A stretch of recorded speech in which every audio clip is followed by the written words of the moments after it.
magkakaroon daw po ng investigasyon. Ito po yung iniutos ni Agriculture Secretary Francisco Chu Laurel sa pag-import ng mga kambing. Ha?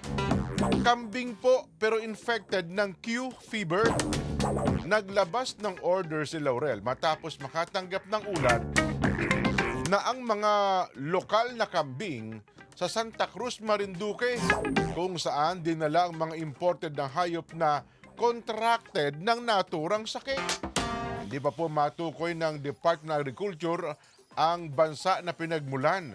Ang petsa ng dumating ay ang bilang ng mga kambing na ang kanilang importation ay pinayagan ng Bureau of Animal Industry. Bumuo si Laurel ng 3-member fact-finding team para makilala ang mga taong nasa likod po ng anomalya.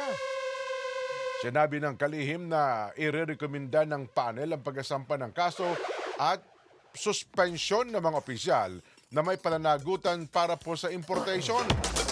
Sinabi ng United States Center for Disease Control and Prevention, ang Q fever ay isang sakit na dulot po ng bacteria Coxiella burnetii na nakakaapekto sa mga hayop tulad po ng kambing, tupa at baka.